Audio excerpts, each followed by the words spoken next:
Good evening students, how are you? सभी अच्छे हैं? चलो आज का हम लेक्चर स्टार्ट करते हैं।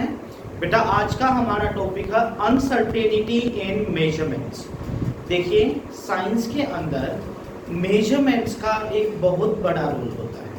जब आप केमिस्ट्री में एक्सपेरिमेंट्स परफॉर्म करते हैं तो कोई भी क्वांटिटी, जब कोई भी केमिकल हमें लेना होता है तो वो जब तक हम एग्जैक्ट नहीं लेते हैं हमारी रीडिंग्स या हमारा आंसर कभी सही नहीं आता है। जो हम ऑब्जर्वेशन लेते हैं उसमें कहीं ना कहीं एरर होता है, ठीक है। उसी को हम अनसर्टेनिटी इन मेजरमेंट्स बोलते हैं। अनसर्टेनिटी का मतलब होता है जिसकी वैल्यू हमें एग्जैक्ट नहीं पता, उसमें थोड़ा सा एरर है, ठीक है। एरर क्या होता है? Deviation from the original exact value. देखिए हम एग्जांपल लेते हैं। मान लो आपको एक बाउल में शुगर दे दी जाती है, ठीक है। वो शुगर है 50 ग्राम्स, ठीक है। आप वेइंग स्केल पे उसको मेजर करने के लिए गए, वहां पर उसकी रीडिंग आई 50.5 ग्राम्स, ठीक है। आप किसी दूसरी शॉप पर गए, उनके वेइंग स्केल में थोड़ा सा डिफरेंस होगा, वहां पर उसी शुगर क्वांटिटी की जो वैल्यू है वो आई 52 ग्राम्स। तो आप देख सकते हैं आपकी शुगर की क्वांटिटी 50 ग्राम्स थी, लेकिन जब हमने उनको अलग अलग वेइंग बैलेंस पे मेजर किया तो वहां पर हमें जो एग्जैक्ट वैल्यू है उससे डेविएशन मिल रहा है, ठीक है। डेविएशन का मतलब अभी जो मैंने एग्जांपल दिया है उन दोनों ही केसेस में आपकी ओरिजिनल वैल्यू से ज्यादा वैल्यू आ रही है। एक में 50.5 आई, दूसरे में आपकी 52 आई। तो जो ये वैल्यू बढ़कर आई है 0.5 एंड 2, यही हमारा एरर है, यही हमारी अनसर्टेनिटी, ठीक है। इसके बाद आपके दो वर्ड्स हैं जिनमें कॉमनली कंफ्यूजन रहता है। एक है प्रिसीजन, एक है एक्यूरेसी। तो ध्यान से सुनिएगा, जो वर्ड प्रिसीजन होता है उसको हम अपनी सिर्फ रीडिंग्स में देखते हैं। हमने मान लो कोई भी रीडिंग लेनी है किसी भी एक्सपेरिमेंट में, ठीक है। उस केस में जो हमने ऑब्जर्वेशंस ली हैं वो एक दूसरे के कितने क्लोज हैं, उसको हम प्रिसाइज रीडिंग्स बोलते हैं, ठीक है। हम एग्जांपल लेकर चलते हैं। मान लो हमें किसी भी वही है, कोई सैंपल है, हमें उसको वे करना है, ठीक है। आपने उसका वेट जो निकाला है, आप वेन्स के लिए अलग अलग, एक में आपने मेजर किया 4.96 ग्राम्स, ठीक है। एक स्टूडेंट है ए, उन्होंने 3 रीडिंग ली। पहली रीडिंग आई उनकी 4.96 ग्राम, सेकंड रीडिंग उनकी आई 4.95 ग्राम्स, ठीक है। थर्ड रीडिंग उनकी आई वापस से 4.96 ग्राम्स, ठीक है। सेम एक्सपेरिमेंट किसी बी स्टूडेंट ने किया, लेकिन उनकी वैल्यू आई, फर्स्ट रीडिंग उनकी आई 4.91 ग्राम्स, सेकेंड रीडिंग उनकी आई 4.99 ग्राम्स एंड थर्ड रीडिंग उनकी आई 4.83 ग्राम्स, ठीक है। तो ये हमारी रीडिंग्स है, ये हमारी ऑब्जर्वेशंस है। क्लियर है ये बात? अब देखिए, इन जो हमने ऑब्जर्वेशंस ली हैं हमें इनकी क्लोजनेस देखनी है। क्लोजनेस का मतलब ये एक दूसरे से कितना डिफर कर रहे हैं। तो जो स्टूडेंट ए है उसकी रीडिंग्स में सिर्फ 0.01 का डिफरेंस है, 4.96 है एंड 4.95 है, 0.01 का ही फर्क है।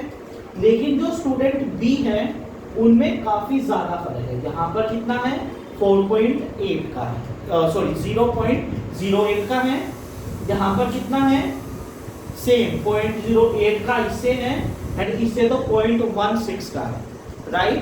तो ये जो रीडिंग्स है ये एक दूसरे से बिल्कुल भी क्लोज नहीं है। इसीलिए जो स्टूडेंट ए की रीडिंग्स हैं उनको हम बोलेंगे कि उनकी रीडिंग्स प्रिसाइज है, ठीक है। उनकी रीडिंग्स प्रिसाइज है। जो स्टूडेंट बी है उनकी रीडिंग्स प्रिसाइज नहीं है। क्लियर है? सेकंड हम आते हैं एक्यूरेसी पर। एक्यूरेसी का मतलब है हम मान के चलते हैं कि जो आपको सैंपल दिया गया था उसकी एग्जैक्ट जो मेजरमेंट है, ठीक है, वो एग्जैक्ट मेजरमेंट है आपकी 0.95 ग्राम्स, इतना सैंपल आपको दिया गया। ठीक है, अब देखिए, अब एक्यूरेसी जानने के लिए ये आपकी ट्रू वैल्यू है, जो आनी चाहिए थी वो आपकी ये वैल्यू है, एंड ये आपकी रीडिंग्स है। ठीक है, एक्यूरेसी जानने के लिए हम इन रीडिंग्स को इससे कंपेयर करेंगे। ठीक है, ये इसके जितने करीब या इसके इक्वल होंगी उतनी ही रीडिंग हमारी एक्यूरेट होगी। ठीक है, अब देखिए, ए स्टूडेंट की रीडिंग 4.96, 0.01 का ही फर्क है, ये बिल्कुल एग्जैक्ट सेम है, इसमें भी 0.01 का फर्क है। तो जो ए स्टूडेंट की रीडिंग्स हैं वो आपकी बेटा प्रिसाइज भी हैं एंड एक्यूरेट भी है। ठीक है, एक्यूरेसी क्या होता है? Agreement of a particular value to the true value, जो आंसर आना चाहिए उसके आपका आंसर कितना करीब है। ठीक है, या उसके बराबर या उससे कितना डिफर कर रहा है, कितना क्लोज है, वो आपकी एक्यूरेसी होगी। ठीक है, अब अगर हम इससे कंपेयर करें तो यहाँ पर देखिए 0.04 का फर्क इन दोनों के साथ है एंड 0.12 का फर्क आपका इसके साथ है। तो जो बी स्टूडेंट की रीडिंग्स हैं वो ना तो आपकी प्रिसाइज थी एंड ना ही वो रीडिंग आपकी एक्यूरेट है, क्योंकि ये इसके भी करीब नहीं है एंड वो आपस में भी क्लोज रीडिंग्स नहीं है। तो ये आपकी दो एग्जैक्ट और मेन डेफिनेशंस है प्रिसीजन एंड एक्यूरेसी। प्रिसीजन में हम क्या करते हैं? प्रिसीजन में हम क्या क्या देखते हैं? हम अपनी ऑब्जर्वेशंस की क्लोजनेस देखते हैं। ठीक है, एंड एक्यूरेसी जानने के लिए हमारा जो आंसर आना चाहिए, जो हमारी एग्जैक्ट वैल्यू है, हम उसको देखते हैं। ठीक है, उसके बाद देखिए सिग्निफिकेंट फिगर्स। देखो, ये हमारे सिग्निफिकेंट फिगर्स जो हैं, ये हमारे वो डिजिट्स होते हैं जिनकी वैल्यू हमें एग्जैक्ट पता होती है, सर्टेनिटी के साथ पता होती है, मतलब वो वैल्यूज फिक्स हैं एंड उनमें कोई बदलाव नहीं होने वाला है। क्लियर? उनको हम सिग्निफिकेंट फिगर्स बोलते हैं। ये कुछ रूल्स हैं, आज के लेक्चर में हम सिर्फ 3 रूल डिस्कस करेंगे, कल इसी लेक्चर को फिर कंटिन्यू करेंगे। ठीक है, जो आपका फर्स्ट रूल है वो ये बोलता है all non zero digits are significant. Significance का मतलब होता है अहमियत, कितने जरूरी है, क्या महत्व है उनका। ठीक है, तो जितने भी हमारे नॉन जीरो डिजिट्स होंगे बेटा, वो सारे के सारे आपके सिग्निफिकेंट होते हैं। ठीक है, मैंने एग्जांपल भी दे रखा है। मान लो हम बोलते हैं 279 मीटर आपका कोई डिस्टेंस है, तो यहाँ पर आपके नॉन जीरो डिजिट कितने हैं? 1 2 3, इसीलिए 279 में आपकी 3 सिग्निफिकेंट फिगर्स हैं। ये SF का मतलब सिग्निफिकेंट फिगर्स है। दूसरी बात बेटा ध्यान से सुनिए, ये जो मैं आपको ऐसे बोर्ड पर लिख के देता हूं, ये इसीलिए देता हूं ताकि आप अपनी नोटबुक में साथ के साथ नोट्स बना सकें। ठीक है, फिर उससे क्या होगा, आपको बार बार वीडियो को अप्रोच नहीं करना पड़ेगा। आपने एक बार नोट्स बना लिए, आप उसमें से कभी भी किसी भी टाइम रिवाइज कर सकते हैं। ठीक है, सेकंड पॉइंट देखिए, zeros preceding to the first non zero digit are not significant. मतलब जब हम डेसिमल्स की बात करते हैं तो जो हमारे नॉन जीरो डिजिट के आगे जीरोस होती हैं वो सिग्निफिकेंट नहीं होती।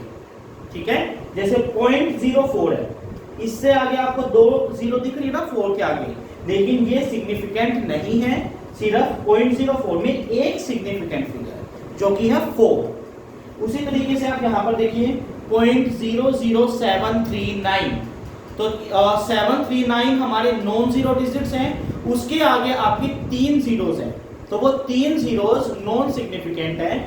हमारे जो 739 है ये सिग्निफिकेंट फिगर्स हैं, तो इसके अंदर आपकी 3 सिग्निफिकेंट फिगर्स प्रेजेंट हैं।